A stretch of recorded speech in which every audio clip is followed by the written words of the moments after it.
미국 다음에 새로운 패권국이 단기적인 시간 안에 등장하는 것은 거의 불가능합니다. 중기적으로도 마찬가지고요. 그렇기 때문에 거꾸로 보면 미국이 약해지긴 했지만 미국의 어떤 지원의 지위 유지는 제가 보기에는 뭐 한 20-30년은 더 갈 수 있다 라고 봐야 되겠죠. 왜냐하면 미국을 대체하는 패권국이 오려면 모든 면에서 미국을 능가하는, 그리고 뭐 최소한 아무리 못해도 미국의 어떤 그 경제력 수준에서는 미국을 능가해야 되거든요. 그럼 예를 들면 명목 GDP도 미국을 능가해야 되고, 그 다음에 어떤 시장의 지배력도 경제적 뭐 GDP의 규모에서의 어떤 그것도 좀 능가를 좀 해야 되고, 화폐 가치에서도 상당히 더 신뢰도를 더 얻어야 되죠. 그런 측면에서는 현재 한때 뭐 2008년 서브프라임 모기지 이후로 중국이 그런 국가가 될 수 있다 라고 기대를 얻었지만, 저는 뭐 그때도 중국은 절대 그럴 수 없다. 제가 뭐 2008년 서브프라임 사태 때도 그때 예측하기를 앞으로 최악의 경우 중국이 40년 이내에 명목 GDP조차도 미국을 초월할 수 없다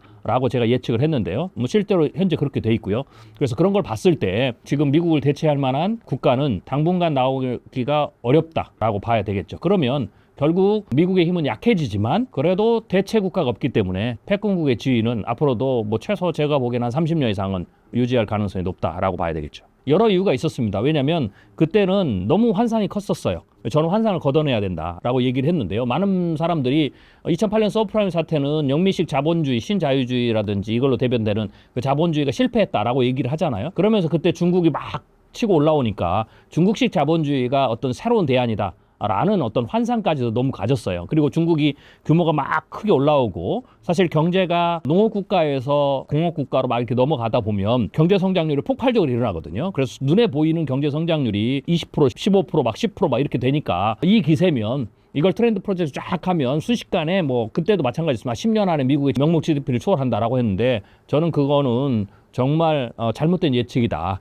일단 첫 번째로 중국의 자본주의는 영미식 자본주의를 대체할 수 없다. 제가 정확히 이 비유를 들었는데, 중국식 자본주의는 신자유주의 실패했던 그 자본주의의 대안이 아니다. 오히려 그거는 뭘로 봐야 되냐면, 우리나라 같은 경우는 한번 경험을 했는데요. 군부 독재 시절의 자본주의입니다. 국가 주도적 자본주의이기 때문에 그거는 성장의 한계에 반드시 도달한다. 그리고 그 대안이 될 수가 없다 라고 얘기를 했었고요. 두 번째로 중국이 그렇게 성장률이 계속 상승하지는 못한다. 왜냐하면 선진국을 봤을 때도 경제 규모가 커지면 성장률이 떨어지거든요.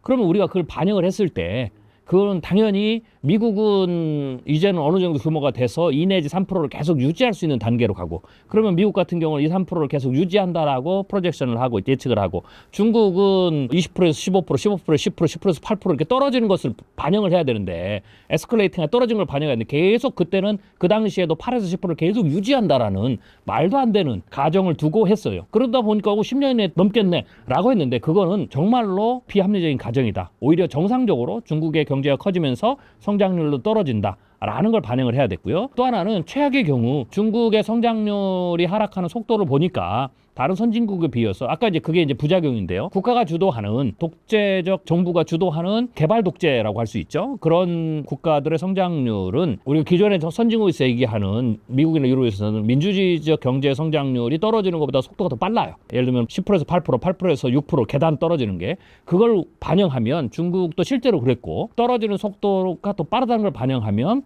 결국에는 그 미국의 명목 GDP를 추월을 못할 수도 있다 라고 이제 예측을 했던 거죠. 그 다음에 거기에다가 또 하나는 중국 같은 나라도 시진핑이 경제 운영을 하지만 경제 신은 아니거든요. 기본적인 경제적인 원리에 의해서 움직이는 것은 막을 수가 없어요. 그것에 나타나는 문제, 경기 침체라든지, 좀 더 구체적인 문제, 부동산의 문제라든지, 부채의 문제라든지, 산업의 어떤 구조화의 문제라든지, 이런 부분들은 아무리 정책적으로 남들이 쓰지 않는 정책을 막 퍼붓는다고 해도 딜레이를 시킬 수 있는 거지 근본적으로 해결할 수 없거든요. 왜냐하면 간단하잖아요. 빚을 막 내서 부동산을 사라고, 부동산 가격이 막 오르면 사람들이 그걸 또 쫓아가기 위해서 많은 부채를 내잖아요. 그러면 부채는 이미 써버렸기 때문에 정부가 그 부채를 다 탕감해주지 않는 한 부채가 나타나는 부작용, 경제적 부작용은 막을 수가 없는 거죠. 그게 지금 늦게 나타나는 것뿐이죠. 그리고 그게 지금 현재 나타나고 있다라고 봐야 되겠죠. 그래서 그런 것들을 다 포함하면, 반영하면 중국 경제가 미국 경제를 추월하는 것은 40년 이내는 불가능하다 라고 예측을 했던 거죠. 제 예측이 탁월했던 건 아니고요. 저처럼 예측하는 게 정상적인 생각인데, 그 당시에는 중국에 대한 환상이 너무 많아가지고 사람들의 판단이 흐려졌던 것뿐이죠. 과거를 우리가 봤을 때 이제 패권의 이제 변화 역사들이 있는데요. 사실 세계 경제는 큰 변화는 없었습니다. 오히려